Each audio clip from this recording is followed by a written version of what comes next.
আসসালামু আলাইকুম। আশা করি আপনারা সবাই ভালো আছেন। কিন্তু আমি ভালো নাই। কি শুনলাম আমি এটা? নিজের মা নিজের মেয়েকে মেরে ফেলে। এটা কি শুনলাম আমি? এটা হলো চুয়াডাঙ্গার আলমডাঙ্গার ঘটনা। আপনারা সবাই মনে রাখবেন।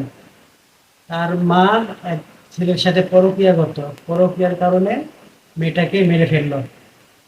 তা মা ভাবছিল এমন সুন্দরভাবে মেরে ফেলবো, সাপও মরবে, লাঠিও ভাঙবে না। এভাবে ঘটনা ঘটনা আমি বলতেছি।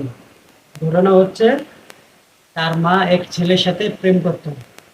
এখন মেয়েটার জন্য মেয়েটা তার বাধা হয়ে দাঁড়িয়েছে। তার মেয়েটাকে কি করবে সে? সেই জন্য মেয়েটাকে বলছে, আমি মেয়েটাকে মেরে ফেলবো।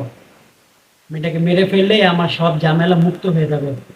তাই সে মেয়েটাকে মেরে ফেললো। গলা শ্বাসরোধ করে গলা